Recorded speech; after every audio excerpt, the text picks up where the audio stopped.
Bismillahirrahmanirrahim. Assalamualaikum warahmatullahi wabarakatuh. Selamat pagi semuanya, salam sejahtera untuk kita semua.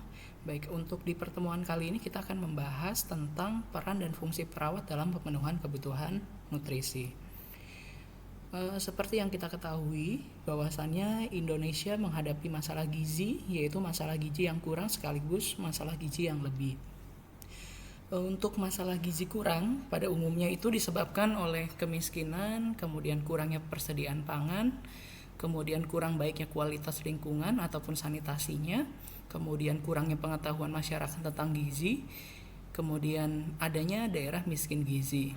Nah, untuk masalah gizi kurang di Indonesia ini meliputi kurang energi protein ataupun disebut sebagai KEP, kemudian anemia defisiensi besi, kemudian gangguan akibat kekurangan yodium ataupun disebut sebagai GAKI, serta kurang vitamin A. Nah, sebaliknya, masalah gizi lebih umumnya disebabkan oleh kemajuan ekonomi pada lapisan masyarakat tertentu. Hal ini disertai dengan kurangnya pengetahuan tentang gizi, menu seimbang, dan kesehatan. Untuk masalah gizi yang lebih banyak adalah masalah obesitas. Nah, maka dari itu untuk menanggulangi masalah-masalah tersebut di sini perawat ikut andil untuk mengatasi masalah gangguan nutrisi. Oke, di sini peran perawat. Peran adalah seperangkat tingkah laku yang diharapkan oleh orang lain terhadap seseorang sesuai dengan kedudukannya dalam suatu sistem. Hal ini, peran itu dipengaruhi oleh keadaan sosial baik dari dalam maupun dari luar dan bersifat stabil.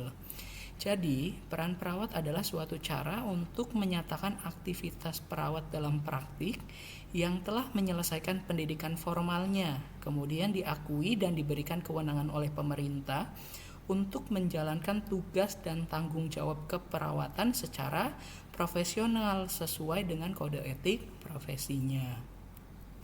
Nah, untuk peran perawat di sini antara lain yaitu sebagai perawat pelaksana, kemudian sebagai pendidik, kemudian sebagai pengelola, serta berperan sebagai peneliti. Itu yang menurut Asmadi tahun 2008.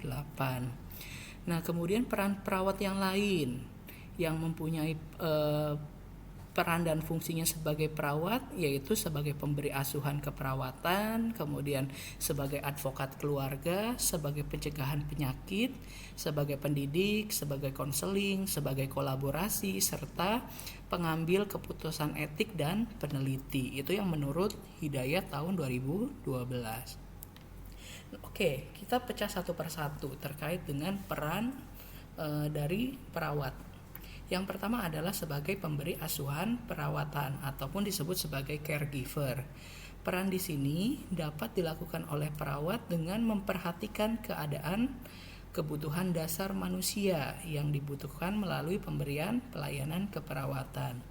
Nah, untuk pemberian asuhan keperawatan ini dilakukan dari yang bentuknya paling sederhana sampai dengan yang kompleks, ya. Jadi ketika nanti Anda terjun ke rumah sakit, misalnya untuk yang bentuknya sederhana, itu dalam pemenuhan kebutuhan nutrisi adalah membantu makan, ya. Kemudian untuk yang sampai dengan yang bentuknya paling kompleks, contohnya adalah ketika nanti perawat menghitung ataupun mengkaji status kebutuhan nutrisinya serta menghitung, ya, intake dan outputnya itu berapa kebutuhan dari pasien tadi. Nah, dalam peran ini perawat tadi ya dapat membantu memberikan asuhan keperawatan yang berkaitan dengan nutrisi dan metabolik pasien. Oke, itu untuk yang peran sebagai pemberi asuhan keperawatan. Kemudian peran yang lain ataupun peran yang kedua adalah sebagai advokat pasien, di mana selain melakukan tugas utamanya dalam merawat, perawat juga mampu sebagai advokat keluarga, sebagai pembela keluarga dalam beberapa hal, seperti dalam menentukan haknya sebagai klien. Kemudian dalam peran ini, perawat dapat mewakili kebutuhan dan harapan klien kepada profesional kesehatan lain, seperti menyampaikan keinginan mengenai informasi tentang penyakitnya yang diketahui oleh dokter. Jadi, pasien itu berhak ya untuk mengetahui kondisinya. Di sini peran perawat adalah untuk membantu pasien mengenai informasi apa yang dibutuhkan oleh pasien tadi terkait dengan penyakitnya. Kemudian perawat juga membantu klien mendapatkan hak-haknya dan membantu pasien untuk menyampaikan keinginannya. Contohnya terkait dengan kebutuhan nutrisi, misalkan di rumah sakit kan biasanya pasien itu diberikan makanan ataupun kebutuhan nutrisi sesuai dengan kondisinya. Nah, ketika nanti pasien itu bertanya kepada perawat, kemudian kenapa sih saya itu diberikan makanan lunak misalkan. Nah, kita sebagai perawat harus mampu memberikan informasi terkait dengan keinginan ataupun pengetahuan yang ingin pasien ketahui tadi terkait dengan makanan apa yang dia dapatkan. Jadi nanti kalaupun misalkan pasien membutuhkan hal tersebut, nanti kita bisa advokasi ke bagian nutrisi ataupun kepada dokter terkait dengan kebutuhan pasien tadi. Ya, itu untuk yang peran perawat sebagai advokat pasien. Kemudian peran yang ketiga di sini sebagai edukator, di mana perawat sebagai edukator ini dilakukan dengan membantu klien dalam meningkatkan pengetahuan kesehatannya terkait dengan gejala penyakit, kemudian tindakan yang diberikan, sehingga nanti pasien itu terjadi perubahan perilaku setelah dilakukan pendidikan kesehatan. Jadi perawat di sini ya tadi memberikan edukasi kepada pasien tentang kesehatan ya, agar tujuannya tadi ya untuk pengetahuan pasien itu agar bertambah sehingga perilakunya terkait dengan kesehatan itu dapat berubah. Walaupun memang kenyataannya untuk mengubah perilaku masyarakat ya kita tidak bisa secara instan ya, jadi harus step by step. Tapi yang terpenting adalah kita telah memberikan edukasi ke pasien sehingga pengetahuannya itu dia meningkat, sehingga nanti harapannya perilakunya pun dia secara bertahap itu akan ikut berubah. Kemudian peran yang keempat adalah sebagai kolaborator. Di sini peran sebagai kolaborator ini dilakukan karena perawat itu bekerjanya secara tim kesehatan ya. Jadi dia bekerja tidak sendiri ya, tidak hanya perawat yang mengelola pasien di rumah sakit, tetapi di dalam memberikan pelayanannya di rumah sakit itu nanti di sana kita ketemu dengan tim kesehatan lain, yaitu ada dokter, fisioterapi, kemudian ahli gizi, kemudian dan tim kesehatan yang lain ya, masih banyak di sana. Jadi kita dalam memberikan pelayanan itu sifatnya adalah bekerja sama ataupun berkolaborasi dengan tim kesehatan lain. Contohnya dalam pemenuhan nutrisi pasien adalah di sini kita bisa bekerja sama dengan dokter ya untuk mengetahui ataupun mengkaji terlebih dahulu terkait dengan kondisinya. Kemudian kita bekerja sama juga dengan ahli gizi di sini ataupun nutrisi ya untuk menentukan makanan apa nih yang sesuai dengan kondisi pasien yang dibutuhkan saat ini. Misalkan untuk yang pasien yang mengalami mual muntah dan sebagainya, ini tidak bisa diberikan makanan biasa ya. Jadi untuk pasien yang mengalami mual muntah kita bisa berikan makanan yang dalam porsinya sedikit ya, tapi kita sering tuh berikan makanannya dengan, contohnya adalah dengan memberikan makanan bubur misalkan. Jadi kita berikan ataupun bekerja sama dengan ahli gizi sesuai dengan kebutuhan pasien pada saat itu. Untuk peran perawat yang lain selanjutnya adalah perawat sebagai manajer. Di sini perawat sebagai manajer ini dilaksanakan dengan mengarahkan, kemudian merencanakan, serta mengorganisasi pelayanan kesehatan dari tim kesehatan sehingga pemberi pelayanan kesehatan dapat terarah serta sesuai dengan kebutuhan klien. Nah, biasanya untuk yang perawat sebagai manajer di sini lebih cenderungnya adalah sebagai kepala ruangan yang mampu mengelola ruangan tersebut. Jadi ketika memberikan pelayanan kepada pasien, ya di sana perawat sebagai manajer adalah yang memimpinnya. Jadi di sana perawat itu harus menyesuaikan dengan kondisi ataupun kebutuhan daripada klien, sehingga dalam memberikan pelayanannya pun dia lebih optimal sesuai dengan tadi ya, rencananya seperti apa, kemudian sesuai dengan mengorganisasi pelayanan kesehatan dari tim kesehatan lain. Oke, kemudian peran perawat yang selanjutnya adalah peran perawat sebagai konselor. Di sini, konseling merupakan upaya perawat dalam melaksanakan perannya dengan memberikan waktu untuk berkonsultasi terhadap masalah yang dialami oleh pasien maupun keluarga. Berbagai masalah tersebut diharapkan mampu diatasi dengan cepat dan diharapkan pula tidak terjadi kesenjangan antara perawat, keluarga maupun pasien itu sendiri. Jadi perawat sebagai konselor di sini artinya bekerja sebagai konsultan yang berperan sebagai tempat konsultasi dengan mengadakan perencanaan, kerjasama, perubahan yang sistematis dan terarah sesuai dengan metode pemberian pelayanan keperawatan. Jadi ketika nanti pasien membutuhkan konseling, ya perawat pun harus mampu, karena perannya tadi ya memberikan konseling kepada pasien yang sesuai dengan kebutuhan daripada pasien. Butuhnya apa nih? Misal terkait dengan nutrisi, misalkan pasien itu membutuhkan dietnya apa nih yang sesuai dengan kebutuhannya. Jadi kita harus mampu memberikan konsultasi kepada pasien terkait dengan untuk menu dietnya itu seperti apa. Jadi seperti itu. Kemudian contoh yang lain terkait dengan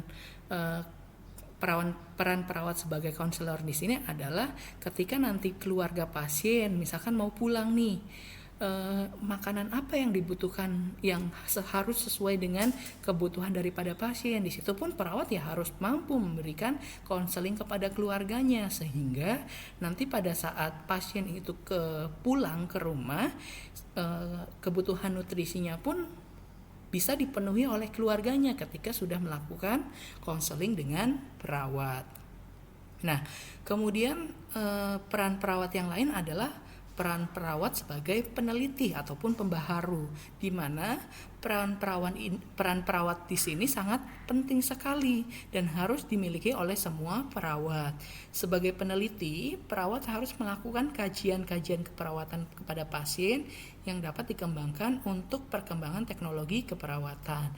Contohnya misalkan biasanya untuk peneliti sih lebih cenderung di pendidikan ya, ketika nanti untuk adanya perubahan terkait dengan kebutuhan pasien, ya kita teliti ya terkait dengan kita melakukan kajian-kajian keperawatan terlebih dahulu, kemudian kita teliti nih, kita lakukan di rumah sakit misalkan. Itu ketika nanti hasilnya sudah ada, kemudian hasilnya bagus, itu bisa tuh nanti kita kembangkan ataupun kita terapkan di rumah sakit juga dari hasil penelitian perawat tadi. Kemudian peran perawat di sini dapat dilakukan dalam meningkatkan mutu pelayanan keperawatan pasien. Jadi tadi ya harapannya adalah dengan adanya penelitian tersebut, maka dari itu mutu pelayanan keperawatannya lebih baik lagi dari sebelumnya. Maka dari itu nanti di sini juga Anda harus berperan nih nanti ketika di semester akhir terkait dengan skripsi. Jadi nanti Anda harus melakukan penelitian yang nanti harapannya ataupun hasilnya mampu meningkatkan pelayanan keperawatan. Oke, itu untuk peran perawat sebagai peneliti. Oke, kita lanjutkan ke fungsi perawat. Fungsi perawat di sini nanti ada 3 ya. Fungsi perawat sebagai independen, fungsi perawat sebagai dependen, kemudian fungsi perawat sebagai interdependen. Oke, kita bahas satu persatu terkait dengan fungsi tersebut. Untuk fungsi perawat sebagai independen, di sini merupakan fungsi mandiri dan tidak bergantung pada orang lain, di mana perawat dapat melaksanakan tugasnya yang dilakukan secara mandiri dengan keputusannya sendiri dalam melakukan tindakan untuk memenuhi kebutuhan dasar manusianya. Ingat ya, jadi dalam pelayanan keperawatan itu kan sifatnya adalah biopsikososial spiritual. Nah, di sini kebutuhan dasar manusianya itu adalah ya yang harus dipenuhi. Ketika nanti berhubungan dengan KDM di sini, perawat ya tidak perlu melakukan kolaborasi dengan tim kesehatan lain. Artinya, perawat di sini terkait dengan masalah KDM pasien, ya yang menentukan adalah dari perawat sendiri yang dilakukan secara mandiri dan keputusannya adalah diambil secara mandiri tadi. Itu untuk yang fungsi perawat sebagai independen. Kemudian fungsi yang kedua adalah fungsi perawat sebagai dependen. Fungsi perawat sebagai dependen di sini artinya merupakan fungsi perawat dalam melaksanakan kegiatannya atas pesan atau instruksi dari perawat lain sebagai tindakan pelimpahan tugas yang diberikan.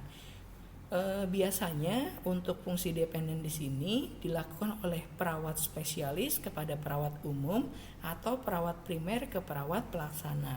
Jadi di dalam keperawatan nanti kan di sana sifatnya dia bisa berbentuk keperawatan sebagai tim ya. Jadi nanti ada sebagai ketua pelaksana ataupun ketua tim, kemudian di bawahnya nanti ada perawat pelaksananya.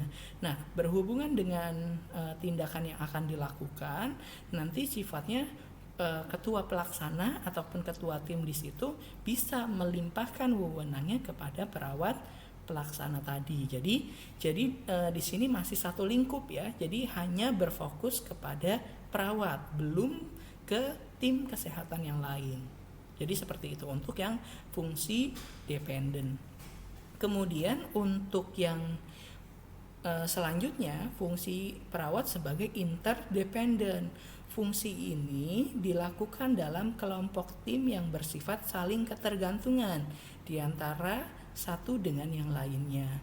Nah, fungsi ini dapat terjadi apabila bentuk pelayanannya membentuk kerjasama tim dalam pemberian pelayanan. Keadaan ini tidak dapat diatasi dengan tim perawat saja, melainkan juga harus ada tim lain, misalkan seperti dokter, kemudian nutrisi, kemudian ahli gizi ya maksudnya, kemudian dan tim kesehatan yang lain. Jadi untuk mengatasi masalah dari pasien tadi, sifatnya kita harus melakukan kolaborasi dengan tim kesehatan yang lain. Baik, untuk selanjutnya di sini terkait dengan peran perawat dalam pemenuhan nutrisi. Untuk peran perawat sendiri nanti di sini dibagi menjadi 4. Yang pertama adalah mengidentifikasi kebutuhan gizi pasien baru dan menentukan status gizi pasien yang sedang dirawat. Kemudian untuk peran yang kedua di sini adalah sebagai kolaborasi dengan tim kesehatan lain untuk menentukan status gizi daripada pasien. Kemudian yang ketiga adalah sebagai motivator ataupun memberikan dukungan pelaksanaan diet agar dipatuhi oleh pasien. Kemudian untuk peran yang terakhir di sini adalah memberikan penyuluhan kesehatan tentang nutrisi dan diet. Oke, baik kita akan bahas satu persatu. Yang pertama adalah mengidentifikasi kebutuhan gizi. Jadi dalam mengidentifikasi kebutuhan gizi, di sini perawat harus mengenal tanda-tanda gangguan daripada nutrisi. Kita lihat nih, tanda-tanda gangguan nutrisi itu apa saja. Kemudian yang selanjutnya kita harus mengobservasi status fisik, asupan makanan, penambahan atau kehilangan berat badan dan respon terapi klien. Kemudian kita identifikasi juga nih masalah aktual dan potensial dalam status gizi. Kemudian selain itu kita menentukan gizi seimbang. Gizi seimbang di sini adalah makanan yang dikonsumsi oleh individu dalam satu hari yang beraneka ragam dan mengandung zat tenaga, zat pembangun, zat pengatur sesuai dengan kebutuhan tubuh. Untuk pemberian gizi sebaiknya di sini perawat harus memperhatikan kemampuan tubuh seseorang untuk mencerna makanan, kemudian umur, jenis kelamin, aktivitasnya, kemudian kondisi tertentu seperti sakit, hamil, dan sebagainya. Jadi di situ tugas kita ya, ketika kita harus mengidentifikasi kebutuhan gizi pasien.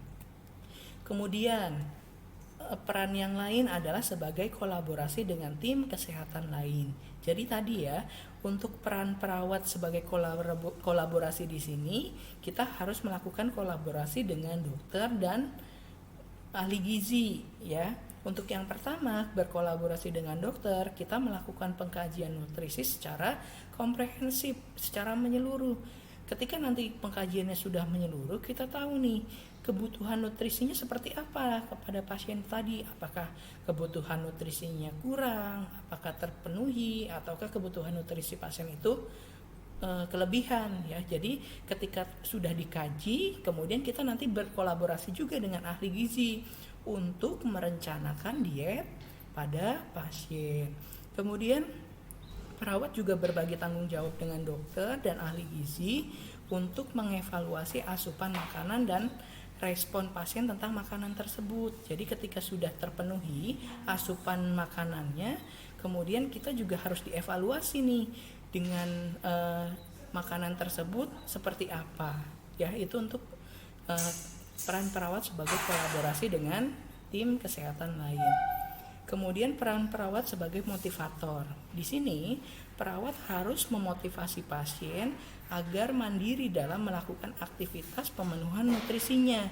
Jadi misalkan yang tadinya pasien kan mengalami masalah nih ataupun dalam kondisi sakit, kita bantu makannya, kemudian perlahan-lahan perawat itu harus memotivasi pasien agar dalam pemenuhan nutrisinya dia bisa dilakukan secara mandiri. Kemudian perawat juga memberikan motivasi kepada pasien untuk mengkonsumsi nutrisi sesuai dengan kebutuhannya, serta harus patuh menjalani diet yang telah ditentukan. Kemudian yang terakhir, di sini perawat melakukan follow up diet pasien ya. Jadi ketika nanti sudah diarahkan terkait dengan dietnya apa, jadi kita harus follow up nih, jangan dibiarkan saja. Ya, jadi kita harus mengetahui secara bertahap bagaimana kondisinya dengan menjalani dietnya. Jadi seperti itu. Kemudian yang terakhir adalah peran perawat dalam memberikan penyuluhan kesehatan tentang nutrisi dan diet. Untuk penyuluhan kesehatan di sini merupakan kegiatan pendidikan yang dilakukan dengan cara penyebaran pesan, kemudian menanamkan keyakinan sehingga masyarakat tidak saja sadar, tetapi masyarakat juga tahu, mengerti, tetapi juga bisa melakukan satuan ajaran yang berhubungan dengan kesehatan. Jadi nanti dalam pemberian penyuluhan kesehatan, tujuannya di sini adalah yang pertama untuk membentuk sikap positif terhadap gizi tadi, kemudian menambah pengetahuan tentang gizi, kemudian menimbulkan motivasi untuk mengetahui lebih lanjut tentang hal-hal yang berkaitan dengan gizi. Kemudian yang terpenting adalah ini, agar terjadi perubahan perilaku yang lebih baik. Ya, walaupun untuk perubahan perilaku ini memang agak sedikit susah ya. Jadi harus secara bertahap. Ketika nanti kita memberikan penyuluhan kesehatan tentang gizi tadi, ya otomatis mungkin ada sebagian yang memang langsung sadar terkait dengan perilakunya, terkait dengan pemenuhan gizinya, ada yang tidak langsung. Jadi kita harus bertahap. Tidak semua orang ketika sudah diberikan penyuluhan kesehatan langsung berubah. Jadi kita harus pantau tuh. Seperti halnya tadi ya, kita harus follow up juga untuk yang terkait dengan gizinya. Nah, untuk memberikan penyuluhan kesehatan di sini ada berbagai cara yang bisa dilakukan. Misalkan dengan memberikan edukasi dengan secara virtual ataupun penyebaran pamflet, penyebaran pesan singkat juga bisa ya. Itu bisa kita lakukan dalam memberikan penyuluhan kesehatan tentang nutrisi dan diet. Baik, mungkin itu saja yang bisa saya sampaikan. Kurang lebihnya mohon maaf, saya akhiri. Assalamualaikum warahmatullahi wabarakatuh.